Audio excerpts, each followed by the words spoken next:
Hello guys, நம்மளோட பெஸ்ட்டான account சேலுக்கு வந்திருக்கு. ஈவோ அக்கௌண்ட்டில் மொத்தம் 3 ஈவோ அக்கௌண்ட் இருக்குது. முக்கியமாக எம்பி40 மேக்ஸ் இருக்குது இந்த அக்கௌண்ட்டில். சரிங்களா, நிறைய பேர் என்கிட்ட எம்பி40 மேக்ஸ் இருக்க மாதிரி அக்கௌண்ட் போடுங்க அப்படின்னு கேட்டிருந்தீங்க. இந்த அக்கௌண்ட் எம்பி40 மேக்ஸ் இருக்குது, டபுள் ஷாட்டுக்கு 1 பஞ்ச் இருக்குது, ஈவோ 3 ஈவோ இருக்குது. ஓகேங்களா, கன் ஸ்கின் கண்டிப்பாக ஓபியாக இருக்குது. ட்ரஸ்கக்ஷன் 212 இருக்குது, டாப் கிரிம் இருக்குது க்ரீன் கலரு. அது இல்லாமல் கோபுரா பண்டல் இருக்குது. சரிங்களா, எமௌண்ட் கலெக்ஷன் 38 எமௌண்ட் கலெக்ஷன் இருக்குது. ஆர்டின் எமௌண்ட்டு, ரோஸ் எமௌண்ட்டு, பைக் எமௌண்ட்டு, அப்புறம் லாபி எமௌண்ட்டு. சரிங்களா, கண்டிப்பாக எமௌண்ட் கலெக்ஷன் ஓபியாக இருக்குது. இப்போ எல்லாத்துக்குமே சிம்பிள் டவுட் வந்துருக்கும், நம்ம எப்படி ஒரு ஐடி வாங்குறது, எப்படி ஒரு ஐடி சேல் பண்ணுறது அப்படின்னு கண்டிப்பாக அது டவுட் வந்திருக்கும். நம்ம யூடியூப் சேனல் டச் பண்ணிங்கன்னா யூடியூப் பயோவில் தான் நம்ம வாட்ஸ்அப் குரூப் லிங்க் இருக்குது. சரிங்களா, எல்லாருமே மறக்காமல் ஜாயின் பண்ணிக்கோங்க வாட்ஸ்அப் குரூப்பில்.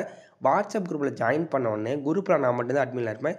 உங்களுக்கு ஐடி சேலர் பை எக்ஸ்சேஞ்ச் எதாக இருந்தாலும் அட்மினை மட்டும் கான்டெக்ட் பண்ணி பண்ணிக்கோங்க. சரிங்களா, இந்த அக்கௌண்ட் கண்டிப்பாக ஒருத்தான அக்கௌண்ட். எம்பி40 மேக்ஸ் இருக்குது, 1 பஞ்ச் இருக்குது, ஏகே ஈவோ இருக்குது, M10 ஈவோ இருக்குது. கண்டிப்பாக ஓபியான கலெக்ஷன் கண்டிப்பாக இந்த அக்கௌண்ட்டில் இருக்குது. மறக்காமல் வாட்ஸ்அப் ஜாயின் பண்ணிட்டு ஃப்ரெண்டுக்கு ஷேர் பண்ணுங்கள், சப்ஸ்கிரைப் பண்ணிக்கோங்க, ஃபாலோ பண்ணிக்கோங்க கைஸ்.